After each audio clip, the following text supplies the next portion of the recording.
Hi Okay, everyone. please. Thank you so much for joining us today. We have with us Walid Bousselham, who is a PhD student at Bonn University, advised by Professor Hilde Kuhini. He is also a participant of MIT IBM Watson Sight and Sound project. Prior to this, he finished his Masters of Engineering in Applied Mathematics at ENSTA Paris in France and Masters of Science in Statistics and Applied Probability at National University of Singapore. Today, he will be talking about his latest research in VIT explainability. Thank you so much for your time and Yeah, thanks for the introduction. So I would like to start by thanking Ahmed for organizing this meeting and also thanking Cohere for organizing this meeting too. So I'm really excited to be here to present to you our latest work called LeGrad, an explainability method for vision transformers via feature formation sensitivity. First, let me introduce to you the team that worked on that project. So first there is me. I'm a PhD student at the University of Bonn and Goethe University. Angie from MIT, Sofian from Bonn and Goethe University, Henrik from IBM Research and MIT IBM Watson Lab, and my PhD advisor, Hilde Kuhner from the University of Bonn, Goethe, and from MIT IBM Watson Lab. So without further ado, let's talk about explainability. And we're going to focus this talk on explainability method in the context of computer vision. So we want, given a model prediction, we want to know what part of the image was the most important to produce that prediction. And you may, usually in computer vision is visualized as a form of an heat map that highlights the most important part of the image. But you might ask me, why should we care about understanding how the model came to the prediction that it made? And well, it's first because the prediction can be correct, but for the wrong reasons. In this example, the model may classify the image correctly, but based on the wrong part of the image. And you may want also to correct that behavior by changing the training data of the architecture. But at least you want to identify that problem first. And then if the model gives you the wrong prediction, you want to understand why. For example, for this image, the model made the wrong prediction. It predicted that the image is a golf ball. And without having the explainability map, you cannot really guess why. And here we can understand that it's because it identifies a round object with some grass in the background, and then so it made the correlation between the grass and the round object to be a golf ball.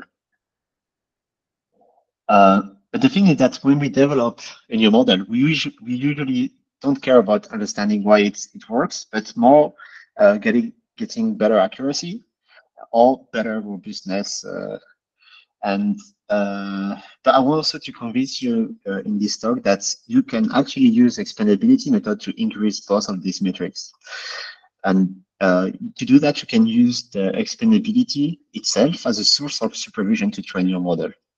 And there is this nice paper published in NeurIPS 2022, where the authors used the explainability method of a vision transformer and supervised the explainability map to be localized on the object of interest to force the model to base this prediction on the right part of the image.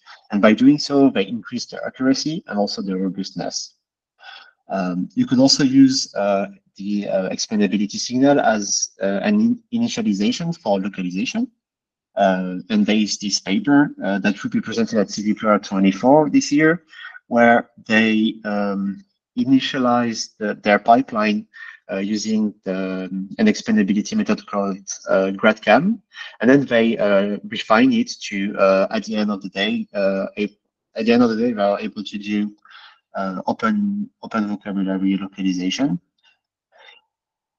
So I hope that I motivated you to get into understanding what explainability method does and how you can use it in your own research. So now let me introduce to you perhaps the most known explainability method, which is called GradCam. and it was presented back in 2017, and it was specifically designed for CNNs because back in the time we didn't have the transformers. So since it's for CNN, you have a sequence of convolution which produces some feature maps with a certain number of channels. And then usually you would have a global average pooling that will just pull the features into one vector. And you will have a linear layer that will output some logates for a certain number of class that you have in your data sets. Sorry for interrupting. I just wanted to confirm if we are seeing the right slide. We are seeing the first slide currently. Oh, okay. Okay. Then should I start over or? It's fine, but you can just like I guess your screen share was not working. Okay. Yeah, let me perhaps share the entire screen. Sorry.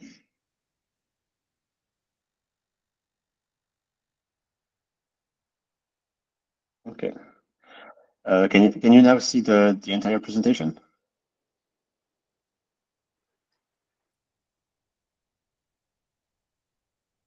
Yes, now we can. Okay. So okay. So like, should I just perhaps summarize because you didn't see all the images?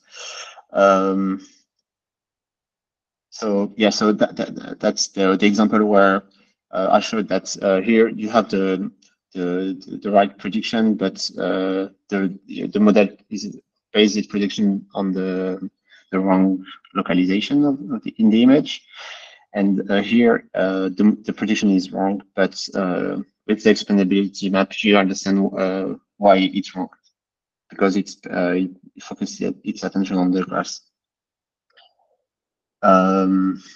Yeah, so for in this work, I showed the authors used the explainability map as a form of supervision in order to force the model to localize its prediction on the part of the image that is of interest, and by doing so, they get better accuracy for the vision transformer and also better robustness. Also, you can use the explainability map as a form of supervision for localization. In this work that will be presented at CVPR 2024 this year, the author used GradCam in combination with Clip in order to get an initial localization, which they later on refined using some different methods. But at the end of the day, they use the explainability map to do some open vocabulary segmentation. Yeah, so now I'm going to just briefly explain GradCam because it's one of the most known explainability methods, and it was designed for CNNs. So since it's for CNNs, you have a sequence of convolution that produces feature maps with different number of channels, and then you would usually have a global average pooling, and then a linear layer that will give you some probability distribution over some classes in your data set. And so let's say you want to understand which part of the image will activate the most the class cat. So what what GradCam does is that it computes the gradients of the output with respect to the feature maps, and so you get some you get the gradient with respect to of the feature maps, and so then what they do is that they aggregate the gradients over the spatial dimension. So they just do the sum over the y and h, and so they get some weights for the channels. They apply some ReLU function, so that the negative gradient gets cancelled and they don't affect the explainability map. And then they use these weights to weight the different channels. And then they sum over the different channels and they get the explainability map. And the cool thing with that is that it depends on the class that you choose to visualize. And for example, if you change to, if you want to visualize the which part of the image will activate the most the logits that correspond to the class dog, then you will have a different explainability map. And so this makes the GradCam method a class specific, which is great because you want to be specific on the class. Also, it requires only a single forward pass, because there is some explainability methods that kind of mask a part of the image and look at how much it affects the prediction, but they require many forward pass, and it can be really slow. So this one requires only a single forward pass, and also it's specific to CNNs.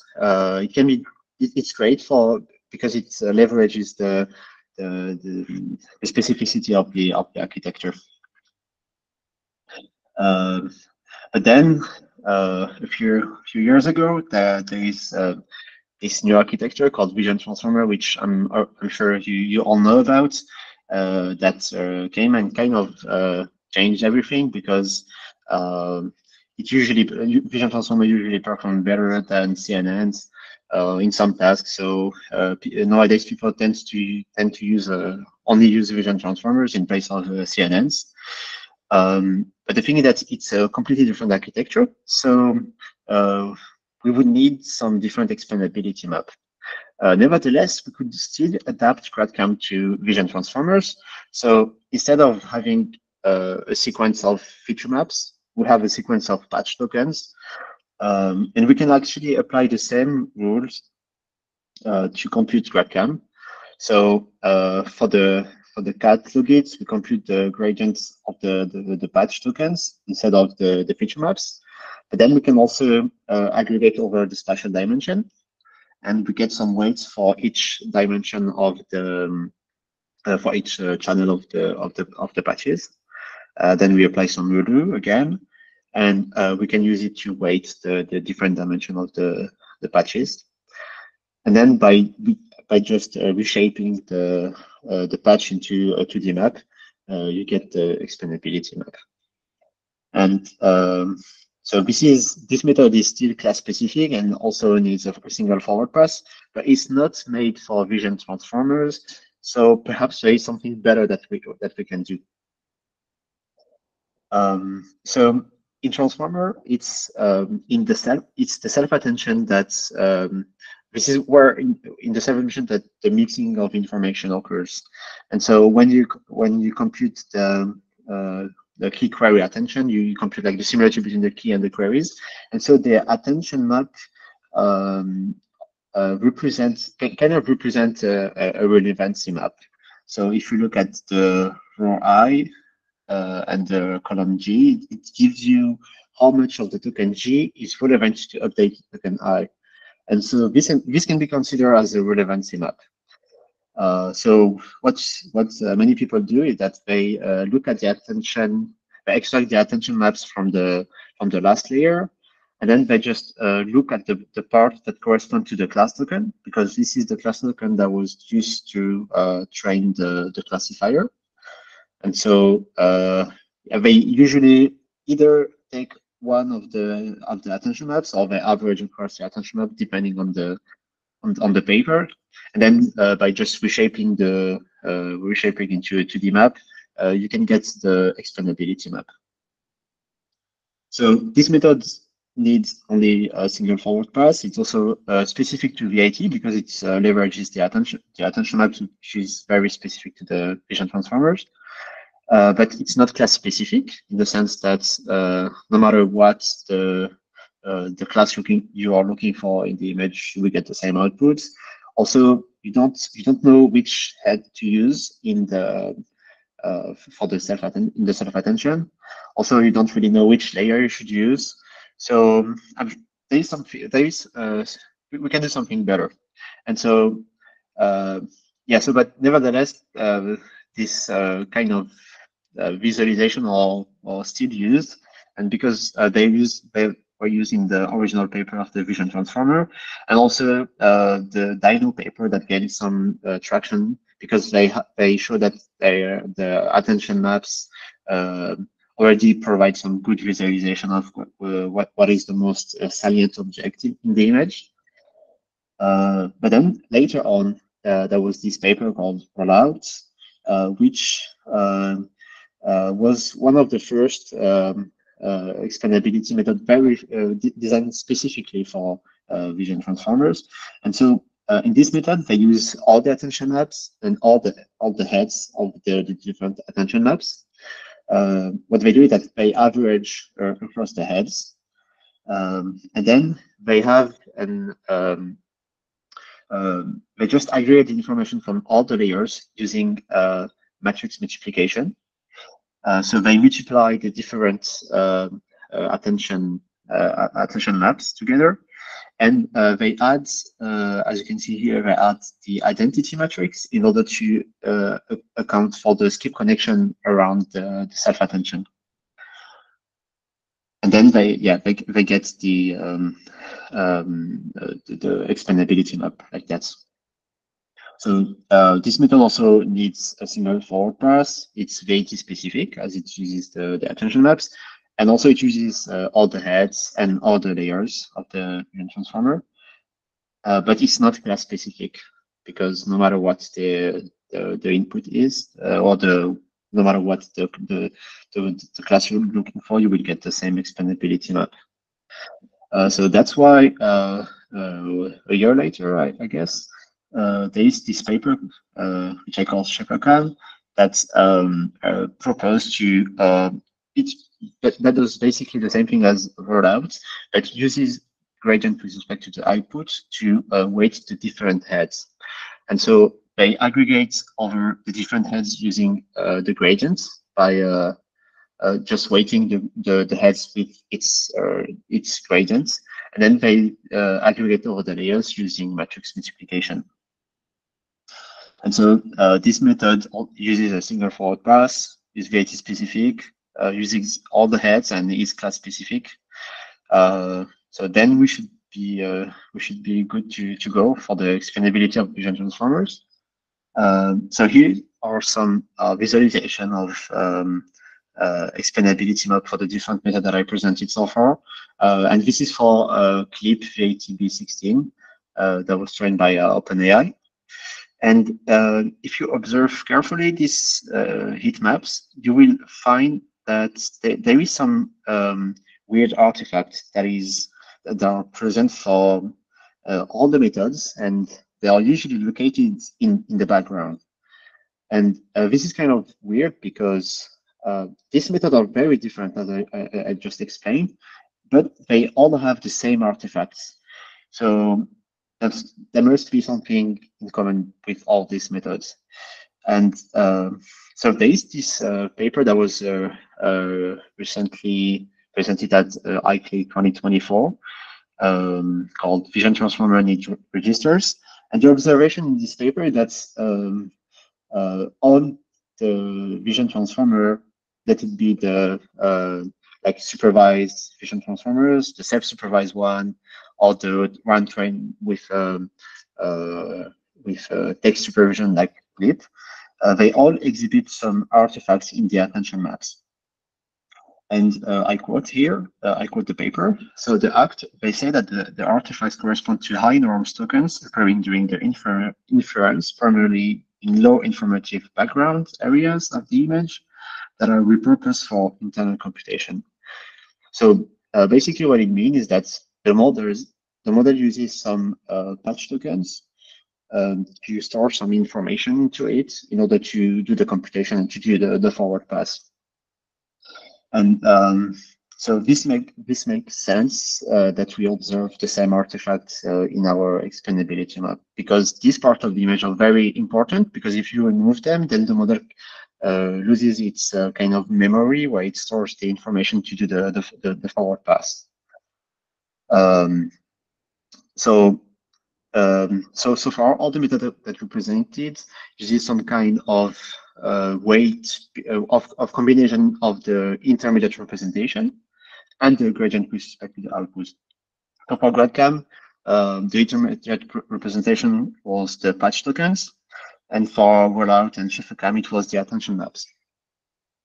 And we also made some observations. So the first one is that we attribute the artifacts in the explainability map to the phenomenon described in the vision transformer needs register paper, which is the high value in the intermediate representation. And also, the only part that is that is needed to have a class-specific explainability map is the gradient itself. So the idea of LeGrad is to only use the gradients and not use the intermediate representation in order to avoid the problem described in the in this paper. So now let me introduce to you the LeGrad method. And first, to make it simple, let's talk about only the last layer and only one head of attention, and then we can generalize. So let's consider only the last layer. And so yeah, let's say we have a clip model and we want to localize a certain query in the image. We compute the cosine similarity, we compute some activation. And then we just like for other methods, we compute the gradients of that activation with respect to the gradients. And here we're going to use the gradients as the explainability directly. So what we do is that we apply a value in order to remove all negative gradient that will that indicates part of the image that negatively impacts the prediction. And since we apply value, the negative part will not count into the. I mean, we can sum over the rows because the negative part are alleviated by the value activation. So then, by just reshaping the gradients, we get a nice explainability map. And so, so far the method is using only a single forward. Is ViT specific because we use the attention maps, and is also class specific because we use the gradients. So now let's generalize to several heads. So if you want to use all the heads, it's pretty much the same thing. We compute the gradient with respect to all the attention maps. And we apply the value again. And here, instead of summing just over the rows, we also sum over the heads. And so we end up with the same sum gradient. And we get by just reshaping, we get the explainability map using all the heads. So now let's generalize to many layers. So to do that, we're gonna extract the intermediate representation, the intermediate class token and batch token after each transformer block. And then we're gonna compute the cosine similarity with the text query that we are looking for. And we're going to compute the explainability map for each layer in the same way that I described in the previous slide. And so by doing so, we will have one explainability map for each layer. And then since the, as you can see, like the first the explainability map that correspond to the first layers are almost all zero because of the value that we applied. We can merge all the different the layer-wise explainability map together by just summing over all the different layers. And by doing so, we have the merge explainability, which is the LeGrad's output. And now we have an explainability method that needs only a single forward pass, so it's efficient. It's ViT specific because we use the attention maps. Class specific because it depends on this activation here. It uses all the heads and take into account all the layers.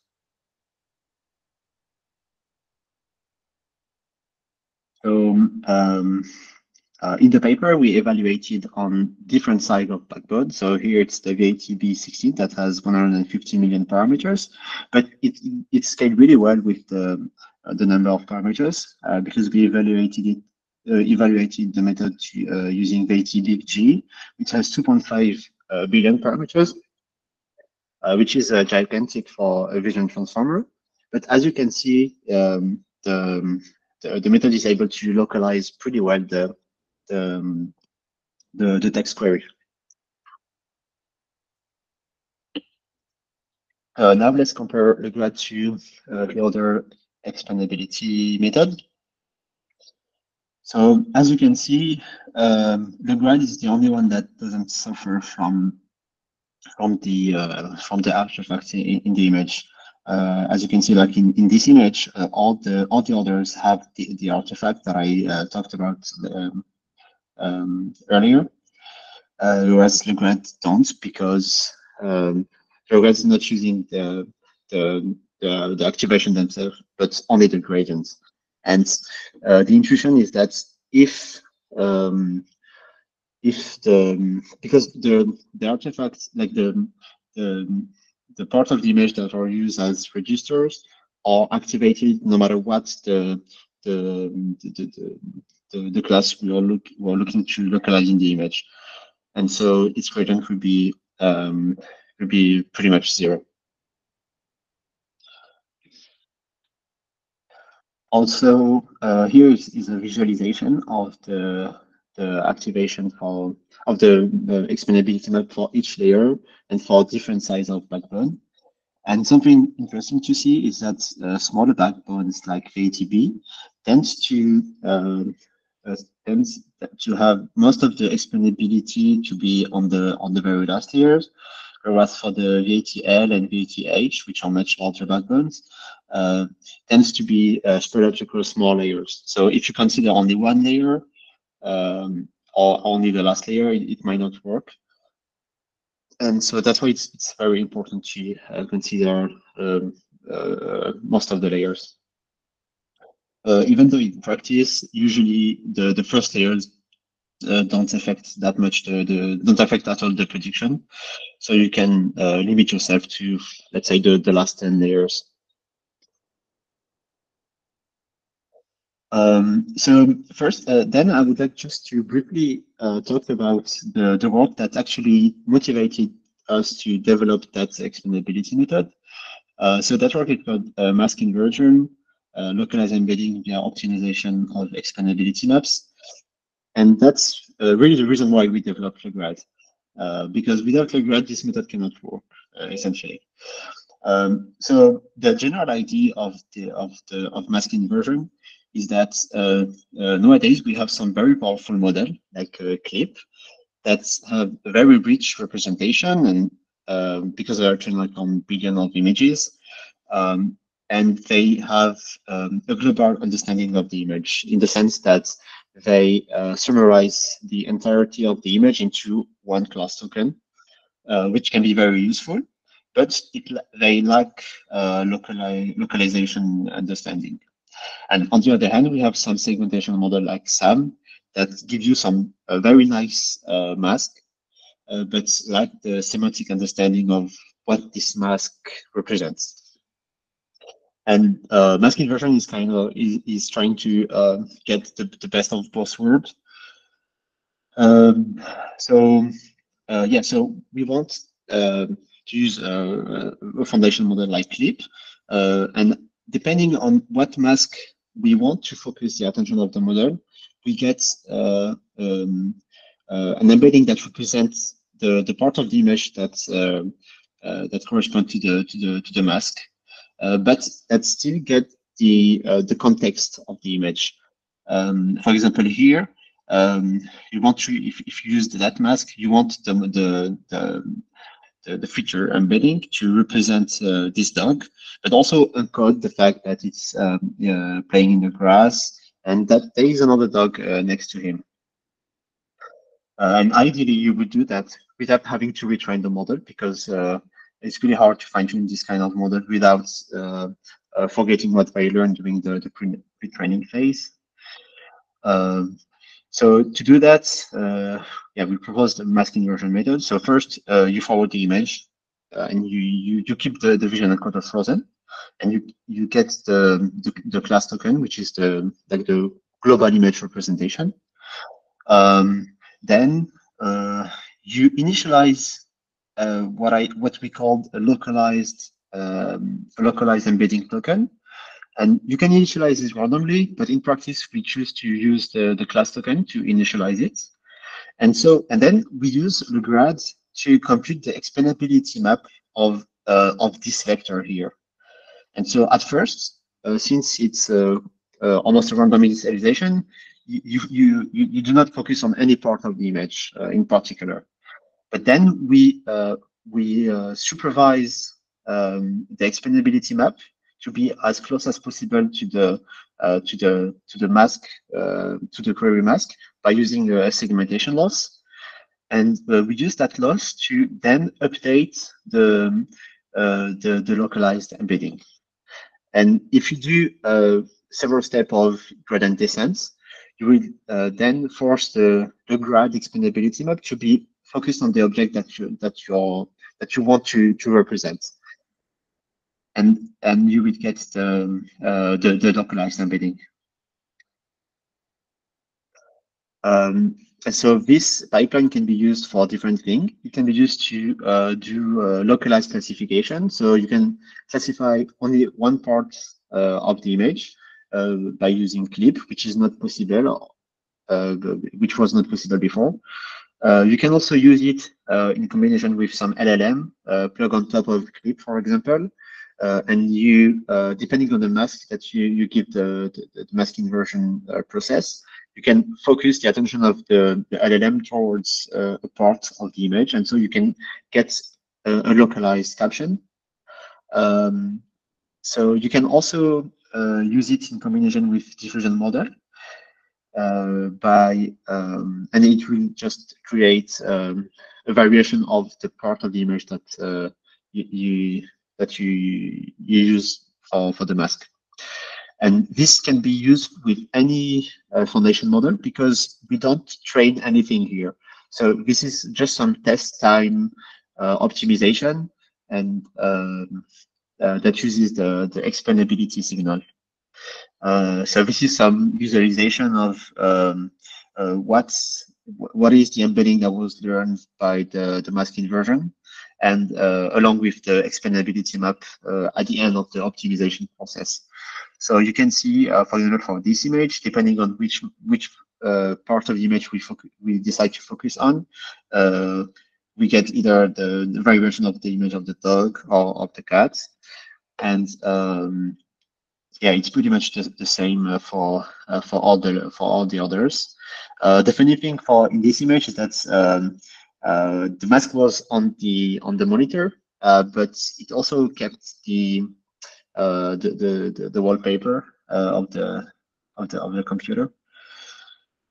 And so here's some visualization of the localized caption. So depending on where you choose to focus the attention of the LLM, of the vision encoder, which then go through into the LLM, you get a caption that describe a different part of the image.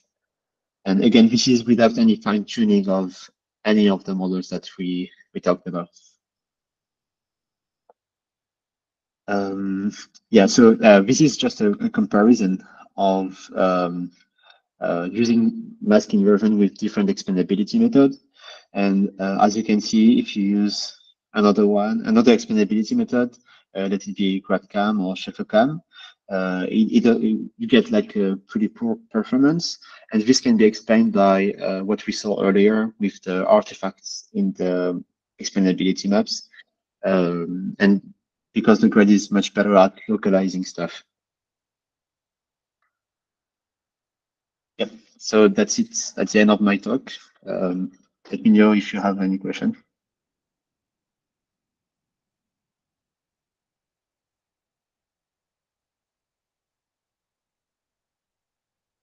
Thank you so much for the amazing talk. I have a question. If we, so in LeGrad you are using ReLU to remove the weights that are not contributing or are negative. So if we use some, it's just odd, but if we use something like inverse of ReLU, which basically keeps all the negative and remove all the positive, then in that case, uh, a would we get a map that like focuses on all the other parts of the image except the text query? So perhaps I can check if I get your question right. So you're saying that if you're not using ReLU, but the inverse of ReLU, which would be actually taking the keeping only the negative values, would you get everything except the cat here? Is that the Yeah, question? yeah, Yeah. I think that's yeah, I think that's right. right.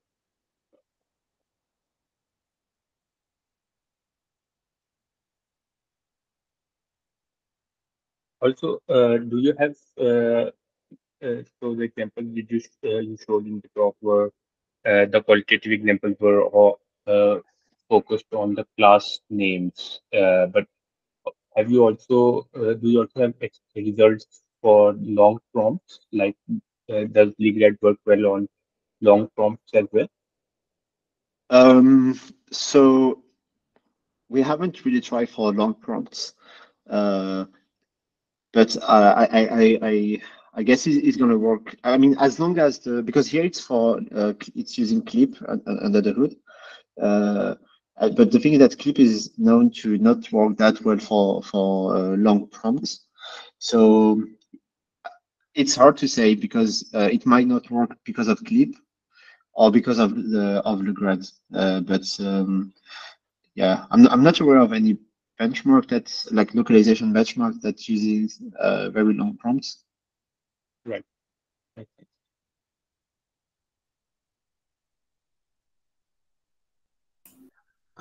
Do you think that with slightly modification we can apply the same approach, but but on the language model? Yes, yeah, I think it's a very promising area of research, and Yeah, we yeah, might I think actually look into it. yeah, I think instead of applying ReLU in that part, I think about decoding decoding the gradients using some decoders. Okay, but then you will have to train it, I guess. Yeah, Yeah, thanks. that's very, very, very. That would be interesting to try actually.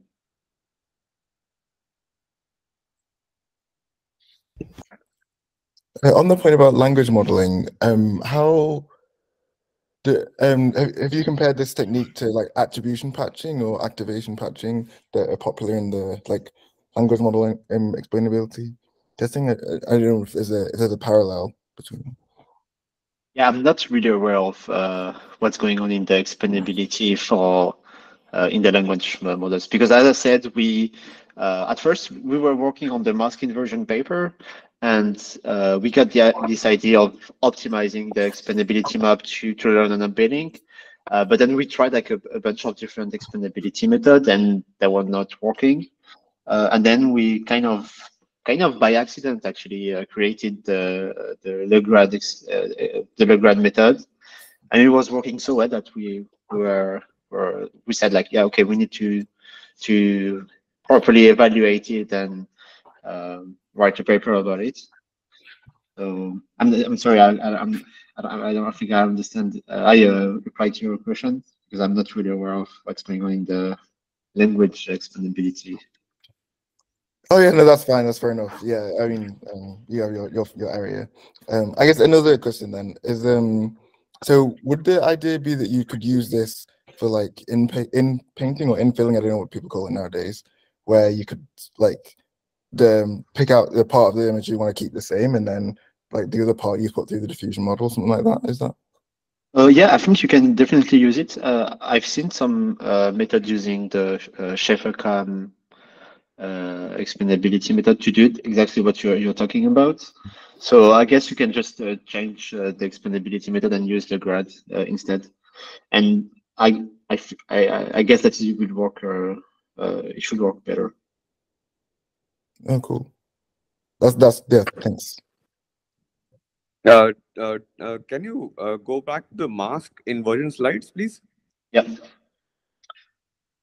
Which one? This one? Yeah. So I was wondering about the explainability map here. So it has the equation here at after the vision encoder, that E of S of K. Could you explain that a bit? Those equations here on the final step, on the final LET step.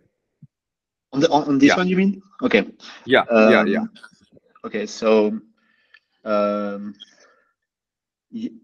mean, perhaps I can start here. So first, the idea of mask inversion is to get an embedding that is localized, that represents only a localized part of the image, but still gets all the context of the image. So that's when you use it for the stream task like localized captioning, the model still have the knowledge of what's going on in the entire image, because it's important for captioning or diffusion models.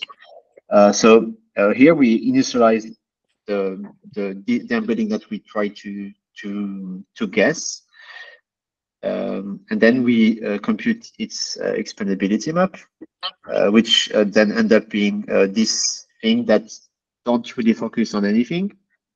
And then what we do is that we force the expandability map to be similar to the query mask by using a segmentation loss.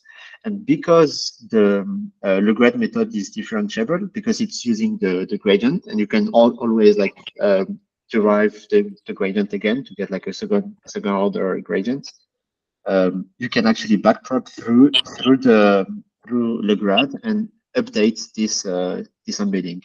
And if you do that like k time, you will end up with an expandability map that is localized on what you're looking for, and with an embedding that represents what you want. Nice. So this mask inversion is a paper by itself, or is it extension of G? What was the other one? The LeGrad. Yeah, no, it's another paper. So it's not yet published. It will be like published in a few weeks, hopefully. I just have to put it on archive. But okay. I wanted to talk about it because that was the main motivation for developing LeGrad in the first place. Okay.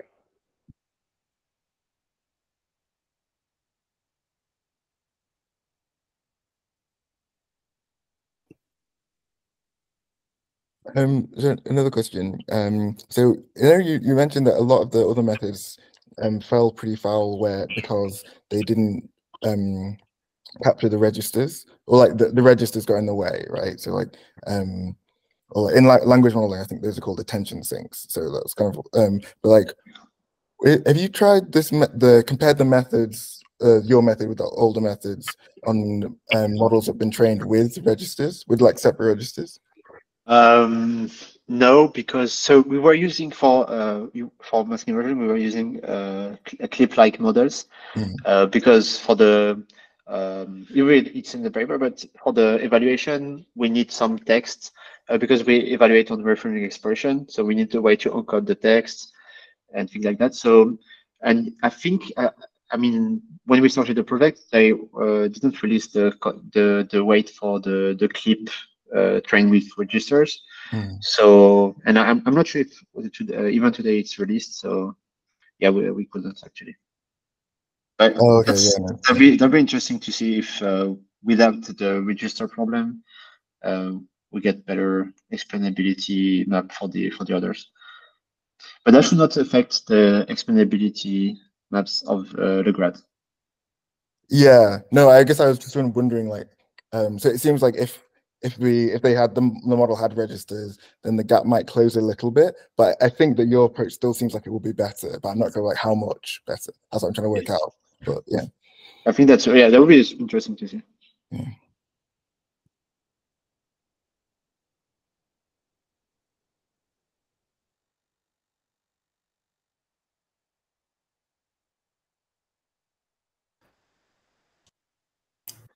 Yeah, is there any current limitation about this method?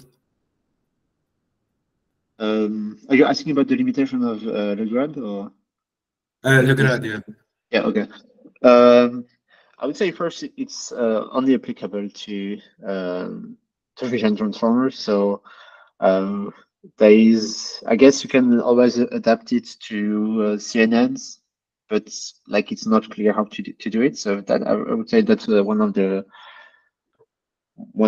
limitation. Because there is like this new trend of CNNs with the convnext and everything, and you also need some good explainability method for this kind of architecture. Then, in terms of limitation, yeah, I think that's pretty much it. Thank you.